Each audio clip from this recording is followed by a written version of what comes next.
ফের ভুয়ো ডাক্তার, এবার কাটোয়াতে আয়ুর্বেদিক চিকিৎসকের রমরমা অ্যালোপ্যাথি প্র্যাকটিস।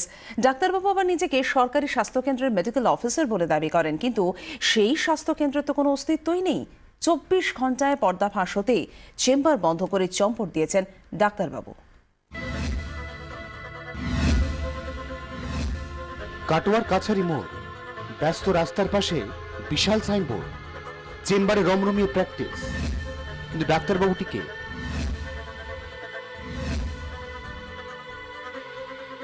সত্যবান মণ্ডল, আয়ুর্বেদিক এই চিকিৎসক অ্যালোপ্যাথির প্র্যাকটিসও করেন। খবর পেয়ে চেম্বারে পৌঁছে যান আমাদের প্রতিনিধি। সেখানেও বিপত্তি, দরজা আটকে রীতিমতো হম্বিতম্বি শুরু করে দেন ডাক্তারবাবুর এক ঘনিষ্ঠ। ক্যামেরা থাকলে তো প্রেস হয় না। না না, আপনি নিশ্চয়ই প্রেসের লোক, তো আপনার আইডেন্টি কার্ডটা না দেখালে তো অসুবিধা হয়। চেম্বারে সাইনবোর্ড বলছে তিনি আলমপুর গ্রামীণ স্বাস্থ্য কেন্দ্রের মেডিকেল অফিসার, জেনারেল ফিজিশিয়ান, আবার চর্মরোগ বিশেষজ্ঞ। সত্যবান মণ্ডল জোর গলায় সে দাবি করলেন, জানালেন আয়ুর্বেদিক ডিগ্রির পাশাপাশি MBBS ডিপ্লোমা আছে তার। কোন কলেজে?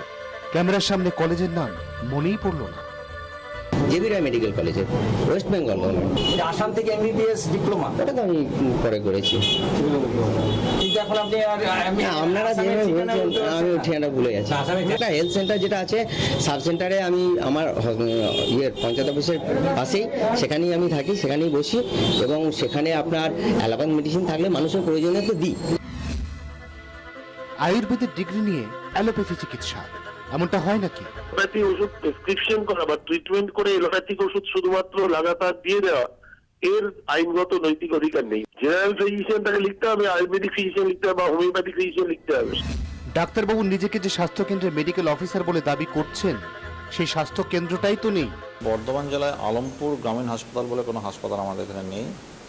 আর সত্যবান মণ্ডল যার নামটা আমি শুনতে পাচ্ছি, সেই নামে আমার কোনো ডাক্তার আছে বলে আমার জানা নেই। যদি থেকেও থাকে, যদি হোমিওপ্যাথি ডাক্তারও হয়ে থাকে বা আয়ুর্বেদিক ডাক্তার হয়ে থাকে, সে কিন্তু MBBS লিখতে পারে না বা কোনো মেডিসিন প্রেসক্রাইব করতে পারে না অ্যালোপ্যাথি। ঘটনার পূর্ণাঙ্গ তদন্তে নির্দেশ দিয়েছেন পূর্ব বর্ধমানের জেলা শাসক। আমি সিএমও সাহেবকে বলছি ইমিডিয়েটলি রিপোর্ট করতে এবং যা অ্যাকশন নেওয়ার আছে সেটা নিতে। আর বিতর্কের মুখে চেম্বারের ঝাঁপ বন্ধ করে উধাও ডাক্তারবাবু। কাটোয়া থেকে সন্দীপ ঘোষ চৌধুরীর রিপোর্ট, 24 ঘন্টা।